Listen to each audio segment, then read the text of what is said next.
The snow came down in thick, relentless waves, coating the empty streets of Chicago's outskirts in a silent white shroud.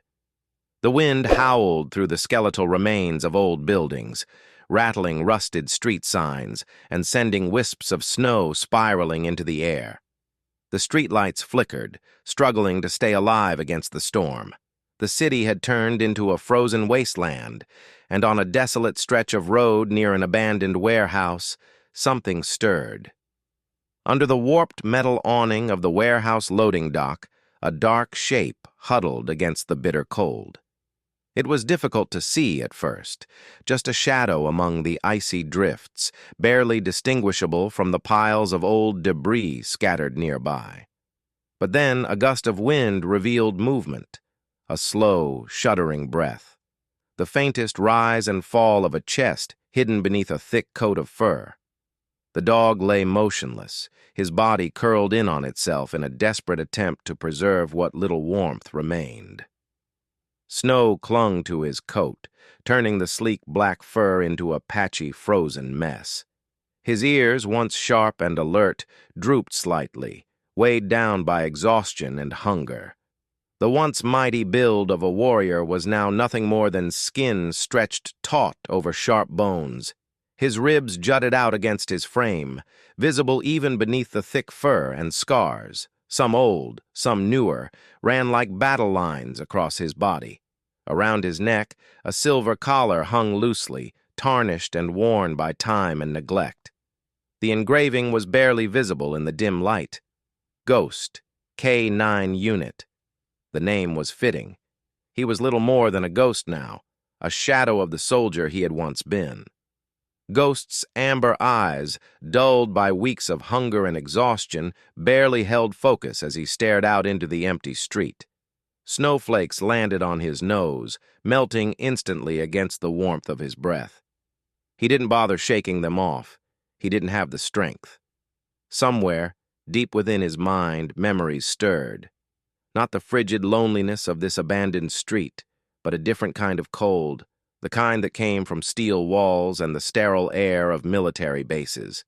The scent of gunpowder, the sharp-clipped commands of his handler, a man's voice, strong and steady. Stay, track, attack. The words were familiar, woven into the fabric of who he was. Ghost had once been more than just a dog. He had been a soldier, a partner, a guardian. And then one day, the voice was gone. The memory flashed, gunfire cracking through the air, the ground shaking beneath his paws. His handler's voice shouting his name, then a deafening explosion, smoke, dust. And then, silence. Ghost had searched. He had waited, but his handler never returned. What followed was a blur, being loaded onto a transport, placed in a cage, surrounded by unfamiliar voices. Words he didn't understand at the time, no longer fit for duty, dangerous, too unstable to rehome. Humans looked at him differently after that. Their voices were cautious, their movements wary. Some tried to reach out, but Ghost didn't trust them. How could he? So he waited. And then one day, the door to his cage had opened. No ceremony, no explanation. Just an open gate, a final glance, and then the fading sound of footsteps walking away. Someone had let him go, whether out of pity or frustration, he would never know. That was weeks ago. Maybe longer. Time blurred when every day was a battle for survival. At first, Ghost had wandered. He had searched for something familiar, a scent, a face, a voice that might call him home. But Chicago was not his home. It was a jungle of metal and concrete, filled with strangers who moved too fast, who barely noticed the black dog slipping through the alleyways like a shadow. He had fought. Not for duty this time, but for scraps of food in the filth-strewn streets. He had been chased, had nearly been hit by passing cars more times than he could count. Each night, he found a new place to hide, a new corner to collapse in. The world had moved on without him, and now he was just another lost thing in a city that had no room for him. The snowstorm howled around him, But Ghost didn't move. He had fought long enough. He had waited long enough. And now he wasn't sure he had the strength to keep waiting. His breathing was slow, each exhale a puff of steam in the freezing air. The hunger that had gnawed at his belly for so long had dulled to a distant ache. The cold had seeped into his bones, numbing everything else. Maybe this was how it ended. His eyes flickered closed, the weight of exhaustion too much to fight. Snow piled against his side, the wind whispering around him like a lullaby. And then, the low rumble of an engine cut through the silence. Ghost barely twitched. Cars had come and gone before, their headlights slicing through the night like indifferent specters. None had ever stopped. He had long since stopped hoping that they would. But this time the tires slowed, the engine idled, a door creaked open, footsteps, a voice, soft but firm. "Hey, what are you doing out here?" Ghost's ears twitched. A reflex, more than anything. He was too weak to lift his head, but some part of him still registered the presence of another. The footsteps crunched closer through the snow. A shadow loomed over him. Then, warmth. A hand, hesitant at first, brushing over his matted fur. A sharp intake of breath. "Jesus, you're freezing!" Something heavy and soft draped over him. Fabric, a coat. The warmth was shocking, sending a prickle through his numbed skin. Another touch, this time firmer, sliding beneath his body, lifting.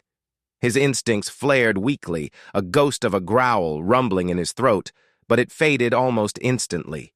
He was too tired to fight, too cold to care. "You're not dying here," the voice said again, more certain this time. And then, for the first time in weeks, Ghost was carried away from the darkness. The storm raged on, the city still indifferent to the lost things it swallowed whole. But for Ghost, something had changed. For the first time in a long time, he wasn't alone. The storm had swallowed the city whole, turning the streets into an endless stretch of white and gray. The snowflakes, thick and heavy, slammed against the windshield in rapid succession, each one dissolving on impact like fleeting ghosts. Inside the car, the heater hummed, filling the cabin with artificial warmth, but it did little to chase away the chill settling in Zola Hayes's bones. She tightened her grip on the steering wheel, her knuckles whitening. It had been a long shift, 12 hours moving crates in a cold, dimly lit warehouse, the kind of mind-numbing work that left her too exhausted to think. And thinking was the last thing she wanted to do. Her old unit used to joke that Zola was born to fight, that the fire in her veins would never let her settle for anything less than the front lines. Maybe that had been true once, before the mission that went wrong, before she had been forced to watch her team go down one by one as she lay pinned under debris, helpless, before the nightmares that never seemed to end. She had walked away from war, but war had never truly let her go. The tires of her truck rolled smoothly over the frozen pavement, the rhythmic sound barely registering in her mind. She just wanted to get home, take a hot shower, and drown herself in the dull comfort of routine. But then she saw it. A dark shape, barely visible through the swirling snow, curled up near the edge of the sidewalk. At first, she thought it was a pile of garbage left behind, just another piece of the city discarded and forgotten. But as she passed, the headlights skimmed over the shape, and her stomach clenched. It wasn't garbage. It was a dog. She kept driving. Her fingers tightened against the wheel, and she forced herself to stare straight ahead. It wasn't her problem.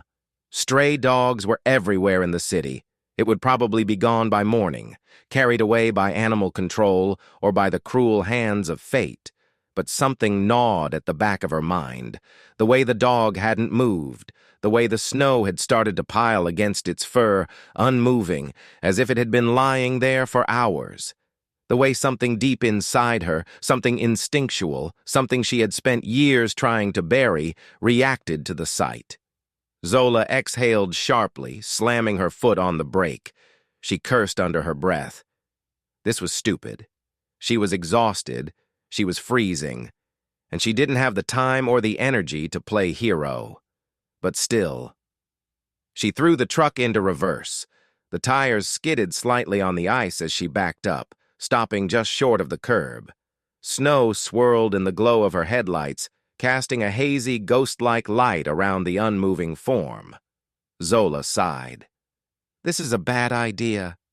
She opened the door, and the cold hit her like a slap.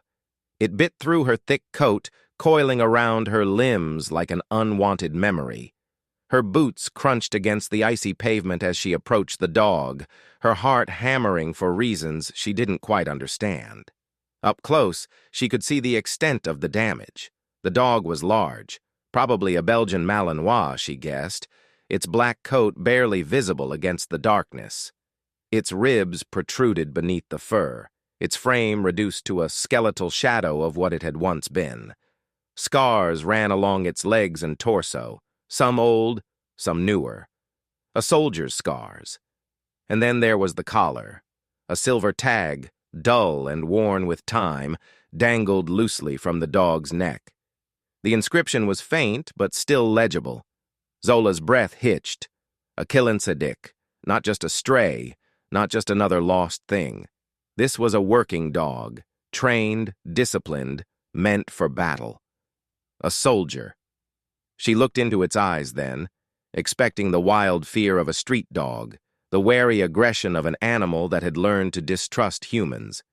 Instead, she saw something else. Nothing. Ghost's amber eyes were dull, empty, void of anything but exhaustion, a look she recognized too well. She exhaled sharply, shaking her head. Come on, man. Don't look at me like that. The dog didn't move.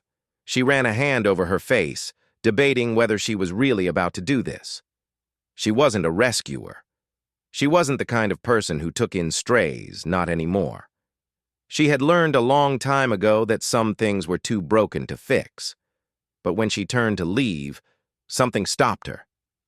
Maybe it was the way the wind howled around them, or the way the snow piled up against Ghost's body like it was trying to bury him. Maybe it was the faintest flicker of recognition in his eyes, a silent plea beneath all that emptiness. Or maybe it was just that she knew exactly how it felt to be left behind. Zola sighed, crouching down beside him. She hesitated for only a moment before she reached out, running a gloved hand gently over his frozen fur. You and me both, huh? She murmured. Just a couple of ghosts. Still, he didn't move. But when she carefully slid her arms beneath his frail body, he didn't resist. That, more than anything, told her what she needed to know.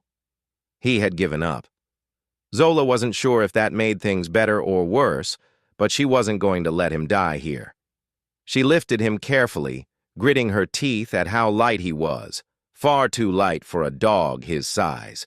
His body was stiff from the cold, but his breathing, though shallow, was still there, still fighting. She carried him to the truck, opening the passenger door with one hand and setting him gently onto the seat. The interior was warm, and the sudden contrast made Ghost twitch slightly, a barely there flinch.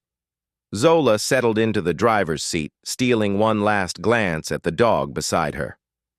All right, buddy, she muttered, shifting the truck into gear. Let's find you some help. 15 minutes later, she pulled up to a small, dimly lit building nestled between two larger storefronts.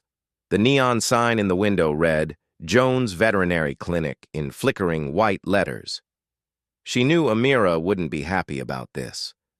Dr. Amira Jones had spent most of her life patching up strays and rescues, but she had always been wary of former military dogs. Too unpredictable, she had told Zola once. Too much damage done. Zola wasn't sure if she agreed. Ghost wasn't dangerous. He was broken, and she understood what that felt like. She killed the engine and stepped out, circling the truck to scoop the dog into her arms again. His body sagged against her chest, weak and unresisting. The clinic door was locked, but Zola pounded on it anyway. Seconds later, the porch light flicked on, and the door cracked open to reveal a tall woman in a long, oversized sweater, her dark curls piled messily atop her head. Amira's brows furrowed. "Zola, it's—" She glanced at the dog in her arms. "Oh, hell no!" Zola pushed past her. "I need your help." Amira sighed, already rubbing her temples. "Do you even know what kind of dog this is?" "Yeah," Zola said, placing Ghost gently onto the exam table. She met Amira's gaze, her voice steady. "A soldier." Amira exhaled, her gaze softening just slightly. Zola folded her arms. "So, can you save him?" Amira sighed. "I don't know." But she was already reaching for her stethoscope. And for the first time that night, Zola let herself hope. The clinic smelled of antiseptic and fresh linen, the quiet hum of medical equipment filling the air. A soft lamp cast a pool of golden light over the small examination room, chasing away the cold shadows of the night outside. The storm still raged beyond the frosted windows, but inside, all was still. Ghost lay motionless on the table, his dark fur a stark contrast against the white sheet beneath him. His breathing was shallow, each rise and fall of his ribs barely noticeable. Zola stood beside him, her arms crossed tightly over her chest, watching as Amira worked. "He's in bad shape," Amira murmured, running her hands carefully over Ghost's frail body. Her brow furrowed as she pressed a stethoscope against his chest. Zola had already figured that much. She could see the sharp ridges of his ribs, the way his muscles barely clung to his frame. She had seen soldiers come back from war looking like this, hollow, empty, barely hanging on. "He's dehydrated, malnourished," Amira continued, her voice clinical, but there was something softer beneath it. "We'll start with fluids. He needs warmth, rest, food. But—" She hesitated, looking up at Zola. "I don't know if he wants to fight." Zola's jaw clenched. "Then we'll fight for him." She didn't know why she cared so much. Maybe it was the way he hadn't resisted when she carried him. The way he had just accepted it, too tired to care. Maybe it was because she had seen that look before, in the mirror, in the faces of men and women who had walked through hell and barely made it out the other side. She reached out, her fingers grazing Ghost's head. His fur was rough beneath her touch, still matted from weeks, maybe months on the streets. He didn't flinch, didn't acknowledge her at all. Zola exhaled softly. "I know what it feels like," she murmured, "to be left behind." Amira didn't say anything, but the glance she shot Zola spoke volumes. The next few days passed in a haze of careful routine. Amira hooked Ghost up to an IV, administering fluids to rehydrate his starved body. She cleaned his wounds, checking for infections, wrapping the worst of them in soft bandages. She tried offering him food, but he barely took more than a few tentative licks. Zola stayed. She didn't know why. She told herself it was just because Amira needed the help, that she was just filling the hours between shifts at the warehouse. But deep down, she knew it was more than that. She sat with Ghost late into the night, her back against the wall, listening to the slow, steady beeping of the heart monitor. She didn't talk much, but sometimes she would hum, soft and low, an old tune her mother used to sing when the world felt too heavy. Ghost never responded, never moved. But he was breathing, and for now, that was enough. It wasn't until the third day that something changed. Zola had just set down a bowl of water near Ghost's head, expecting nothing. She had gotten used to the stillness, the way he barely acknowledged the world around him. But then, his ear twitched. Zola froze, her pulse quickening. Slowly, Ghost lifted his head. Just an inch, just enough to look at the bowl. His eyes, dull and distant, flickered with something almost imperceptible. And then his tongue flicked out, barely brushing the surface of the water before retreating. It was small, insignificant even. But to Zola, it felt like a victory. She let out a breath she hadn't realized she was holding. "That's it, buddy," she murmured. "Just a little bit at a time." She stayed still, not wanting to spook him, watching as he hesitated before taking another slow, careful sip. Amira appeared in the doorway, arms crossed. "You're getting attached." Zola didn't look away from Ghost. "No, I'm not," Amira scoffed. "Yeah, okay." Zola ignored her. Instead, she reached out, slow and deliberate, and brushed her fingers over the fur behind Ghost's ears. This time he flinched. It was subtle, a tiny jerk of his head, but Zola pulled her hand back immediately. She had seen this reaction before, too, not just in dogs, but in people, in soldiers, in herself. Her chest tightened. Someone hurt him. Amira sighed. "He's a military dog, Zola. You know what that means." Zola did. Ghost had seen battle. He had trained, fought, survived things most people couldn't imagine. And somewhere along the way, someone had left a mark on him that went deeper than just the scars on his skin.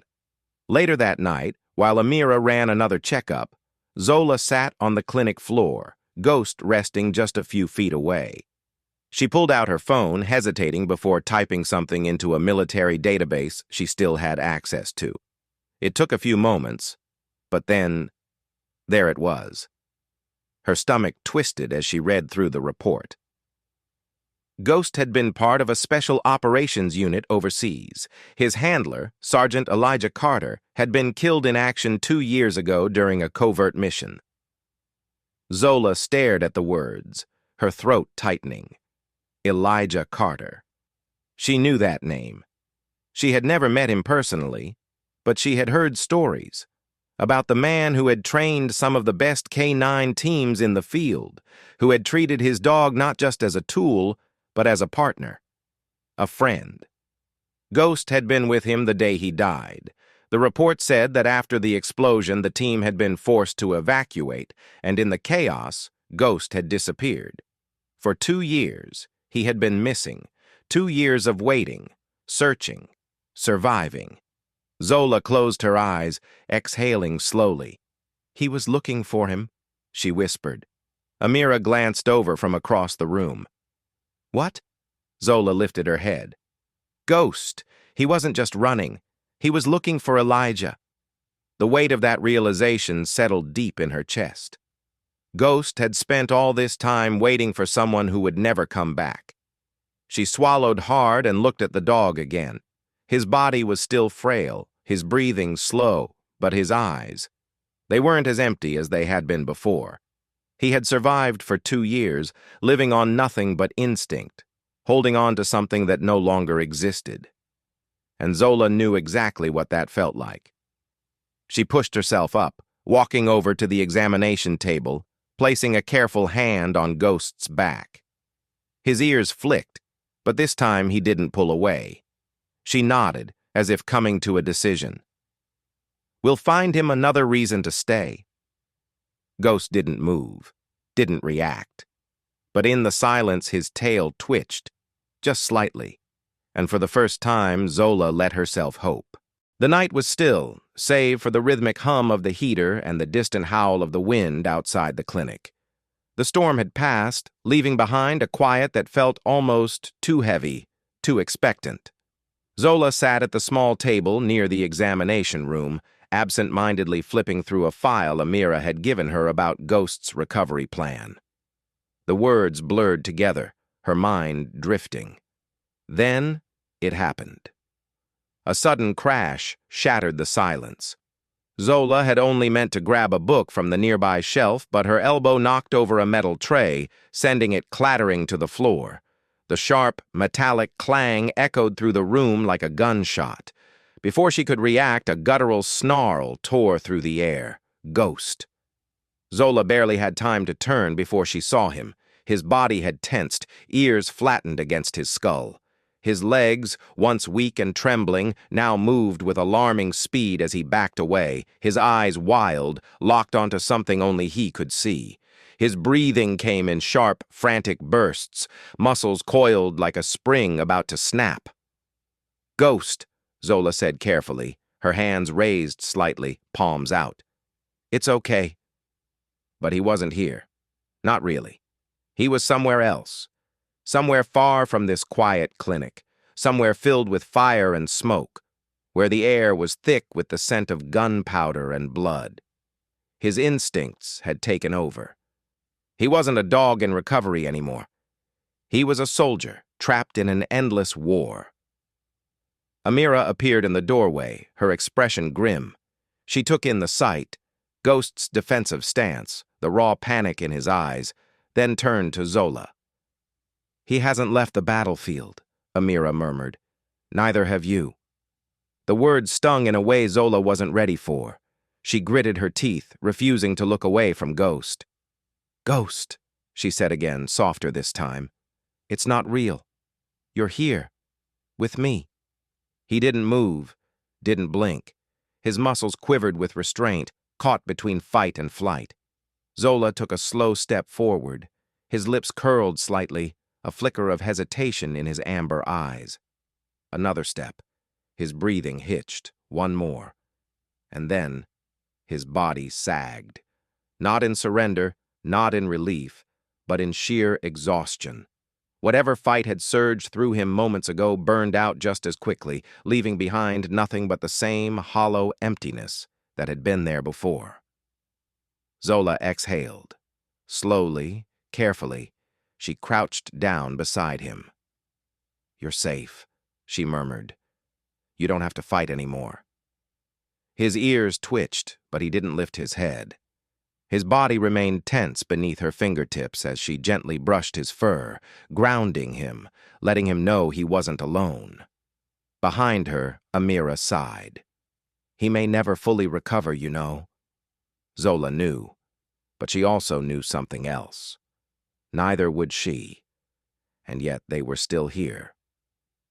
That night, long after Amira had left the clinic, Zola sat in the dimly lit room beside Ghost's bed, staring at the flickering shadows cast by the small desk lamp. She had always believed in control, in discipline, in the idea that if you locked your pain away deep enough, if you pushed forward without looking back, you could outrun it. But Ghost had spent 2 years running, and he had ended up here just as lost, just as broken. What if there was no outrunning it? She let out a slow breath, running a hand through her short, tight curls. Maybe Amira was right. Maybe Ghost was beyond saving, and maybe so was she. Her gaze flickered to the dog beside her. She had seen soldiers like him before, men and women who had given everything they had to a cause, only to be left behind when the war was done. She had been one of them. She reached out, placing a steady hand on his back. "You don't have to do this alone anymore, Ghost." For the first time, he didn't flinch at her touch. The nights were always the hardest. The darkness had a way of stirring things awake. Memories, ghosts of the past, things buried but never forgotten. Sleep came in fractured moments, in restless shifts between consciousness and dreams. Zola had meant to go home, but exhaustion had pulled her down before she could leave. She had slumped into the old chair in the corner of the clinic, wrapped in a blanket, her head resting against the wall. At some point, she must have dozed off. She didn't hear Ghost move, didn't notice the way he had been watching her, his dark eyes shifting between cautious curiosity and something else, something raw, something hesitant. But she did feel it. A weight, gentle, tentative, pressed against her leg. Zola stirred, her eyelids fluttering open. Ghost. He hadn't curled up in the corner like he usually did. He hadn't retreated into himself, distancing from everything and everyone around him. Instead, he was here. His head rested lightly against her knee, his body still, his breathing even. Zola didn't move, didn't speak. She just watched him, barely daring to breathe. It wasn't much, but it was something. A choice. For the first time since she had found him in the snow, Ghost had reached out. Not because he had to, not because he was trained to, but because he wanted to. Because maybe, just maybe, he was starting to believe her. Zola swallowed past the sudden tightness in her throat. Slowly, gently, she reached out and ran her fingers through the fur at the top of his head. He didn't pull away, didn't flinch, didn't run. His eyes drifted closed, and for the first time in a long time, Ghost slept. And so did she. The morning air was crisp, carrying the scent of damp earth and fresh beginnings. The storm had passed, leaving the streets washed clean, the remnants of snow melting under the soft golden light. Inside the clinic, the world had shifted in a way that felt almost imperceptible. But it was there. An unspoken change, subtle yet undeniable. Ghost stretched beside Zola's chair, his muscles still weak but steadier than before. His coat, though still a bit dull from months of neglect, had begun to regain its natural sheen. His body was no longer just skin stretched over bones. There was strength returning to him, a quiet resilience that mirrored the woman beside him. Zola hadn't planned this. She hadn't planned to stop that night, hadn't planned to carry a broken dog into a clinic in the middle of a snowstorm, hadn't planned to sit beside him for days, watching, waiting, willing him to fight. But here they were. She scratched absently behind Ghost's ears, the movement easy, familiar. He leaned into her touch. Not much, just a slight shift of his weight. But it was enough. Enough to tell her that he had made his decision just as she had made hers. "You're really doing this, huh?" Amira's voice broke the silence. Zola glanced up. Amira stood in the doorway, arms crossed, a knowing smile tugging at her lips. Zola exhaled, shaking her head. "I don't think I ever had a choice." Amira chuckled, stepping further into the room. She glanced at Ghost, who was watching her with quiet eyes, no longer wary, no longer lost. "You two are alike, you know," Amira mused. Zola arched a brow. "Oh, yeah? How's that?" Amira tilted her head, a smirk playing on her lips. "Both stubborn, both too damn proud to admit when you need help, both carrying more scars than you let people see." Zola didn't argue. She couldn't. Instead, she looked down at Ghost, at the way he rested beside her with a trust she never thought he'd be capable of again. Yeah, maybe they were alike. And maybe that was exactly why she couldn't walk away. The transition wasn't easy. Ghost was still adjusting to the idea of safety. The first few nights in Zola's small apartment were restless. He would pace, his ears twitching at every sound, muscles tense as if waiting for something to go wrong. Zola understood. She knew what it was like to sleep with one eye open, waiting for an attack that would never come. So she didn't push him. She just let him be. Let him find his own rhythm. And slowly, he did. Their routine formed in the quiet moments, the early morning walks before the city fully woke, the steady rhythm of their feet moving in sync, the short training sessions in the park where Ghost began to respond to commands again, not out of duty, but because he wanted to, the evenings where he curled at her feet, his breaths deep and steady, no longer haunted by invisible battles. One afternoon, while watching Ghost chase a squirrel with more enthusiasm than she had ever seen from him, Zola felt something settle in her chest. Peace. It wasn't perfect. There were still bad days, days where Ghost would freeze at a sudden noise, eyes flickering with old fear. Days where Zola would wake up drenched in sweat, her past clawing its way back into the present. But they were learning. Together. And maybe that was enough. Amira visited often, always with some new chew toy or bag of treats tucked under her arm.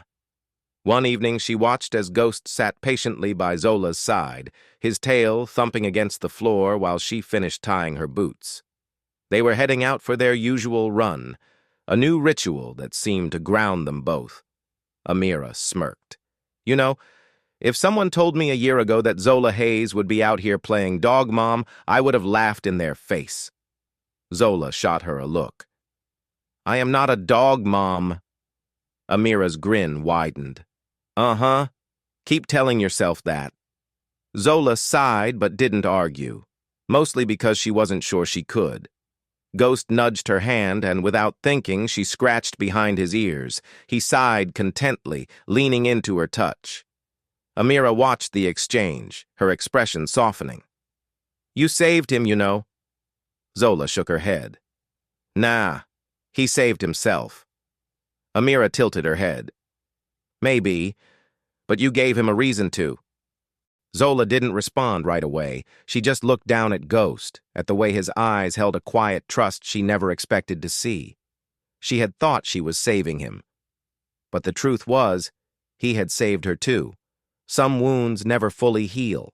There would always be scars, always reminders of the battles they had fought, both on and off the field. But scars didn't mean broken. They meant survival. Zola had spent years convincing herself that she didn't need anyone, that the only way to move forward was to carry the weight alone. Ghost had spent years waiting for something, someone who would never come back. They had both been lost, and now somehow they had found each other. As they walked side by side through the quiet streets, Zola glanced down at the dog trotting beside her. Guess we're stuck with each other, huh? She mused. Ghost flicked an ear but didn't look up. He just pressed closer, his shoulder brushing against her leg, solid and real. Zola smiled. Maybe not everyone got a second chance. But they had. And this time, neither of them would waste it. The sky over Chicago was painted in soft hues of gold and lavender, the last remnants of the night dissolving into the warmth of the rising sun. The air was crisp, carrying the scent of damp earth and the distant aroma of fresh coffee from a nearby cafe. It was quiet, the kind of quiet that only existed in the early hours before the city fully woke, before the streets filled with the sound of honking cars and hurried footsteps. Zola stood on the small porch of her apartment, arms crossed, a cup of coffee warming her hands. The steam curled into the morning air, vanishing almost as quickly as it appeared. She exhaled slowly, feeling the tension ease from her shoulders. Ghost was running. For the first time since she had found him, he was truly running. His dark coat gleamed in the morning light as he darted across the small patch of grass behind the building, muscles flexing with newfound strength. His paws barely made a sound against the damp earth, his movements fluid, effortless, free, and then his tail. It wagged. Not just a slow, hesitant twitch, not just a flicker of movement. A real wag, strong, confident. Zola felt something tighten in her chest. She had seen him move before, had watched him regain his strength day by day. But this was different. This wasn't just survival. This was joy. Ghost, she called, her voice steady, familiar. He skidded to a stop, ears perking up at the sound of his name. For a moment, he just looked at her, his amber eyes locking onto hers. And then, he ran to her. Not cautiously, not hesitantly, with purpose. Zola crouched as he reached her, his momentum nearly knocking her back. His head pressed against her chest, a deep huff of breath escaping him as she wrapped her arms around his neck. She buried her fingers into his fur, feeling the warmth of his body, the steady rhythm of his breath. She closed her eyes. She had almost lost him, more than once. Not just to the cold or hunger, but to the weight of everything he had carried, the past, the memories, the ghosts that had clung to him as tightly as they had clung to her. But now, she pulled back slightly, meeting his gaze again. His eyes were different now. Still sharp, still full of intelligence, but no longer haunted, no longer lost. A small smile tugged at her lips. We made it, buddy. Ghost huffed, his tail still wagging. Zola chuckled, shaking her head. Took us long enough. She stood, stretching out the stiffness in her legs.